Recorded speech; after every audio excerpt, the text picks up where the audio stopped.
छात्रों का और अभिभावकों का हम पर दबाव था कि छात्रों ने 2-2 वर्ष से परीक्षा की तैयारी कर रखी है और कोई भी छात्र अपना 1 वर्ष खराब नहीं करना चाहता था। और मुझे लगता है कि 1 बार 2 बार पीछे चली गई, फिर तीसरी बार आकर के हम लोगों ने ये परीक्षा करवाई। और छात्रों की जो चिंता थी, मुझको भी लगता था कि आखिर 1 वर्ष क्यों खराब हो। इस 1 वर्ष का मतलब जो सीटें इस समय हैं, यदि ये वर्ष पीछे चला गया तो ये वर्ष तो 0 में चला जाएगा।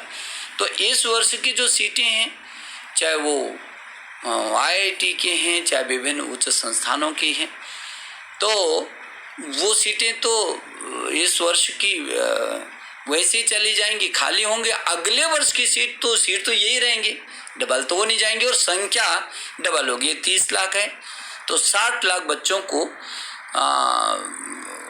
उसके लिए परीक्षा देनी पड़ेगी और सीटें उतनी होंगी।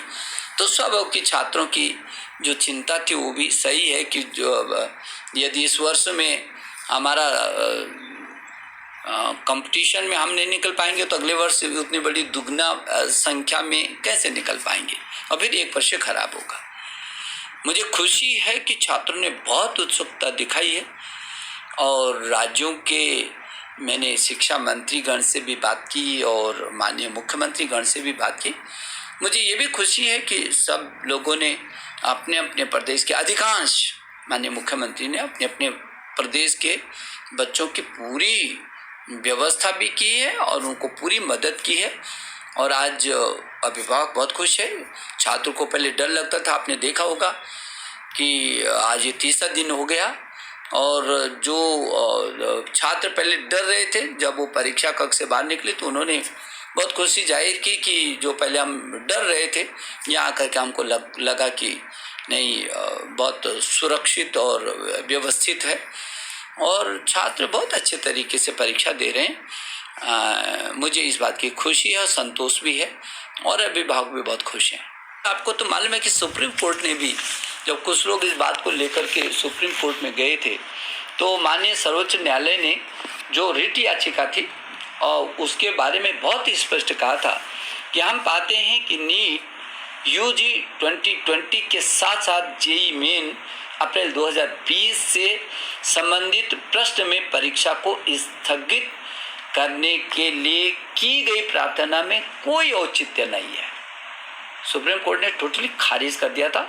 और इतना ही नहीं, आगे भी जो माननीय सुप्रीम कोर्ट की मंशा है वो समझने की ज़रूरत है कि आखिरकार जीवन जीना है और छात्रों के करियर को लंबे समय तक संकट में नहीं डाला जा सकता।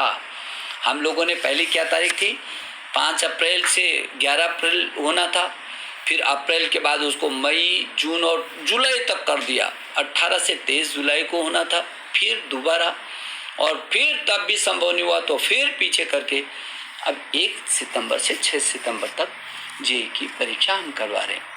तो स्वाभाविक है कि सुप्रीम कोर्ट ने ये कहा कि संकट में नहीं डाला जा सकता और एक पूर्ण शैक्षणिक वर्ष बर्बाद नहीं किया जा सकता। तो हम अपने बच्चे का वर्ष क्यों बर्बाद करते। और इसलिए मुझे खुशी है कि सरकार ने इस पे स्टैंड लिया और छात्रों ने उसको हाथों हाथ लिया। और मुझे इस बात की खुशी है कि छात्र अपने भविष्य के प्रति बहुत चिंतित हैं। मेरी शुभकामना उन सभी छात्रों को, निश्चित उनको सफलता मिलेगी।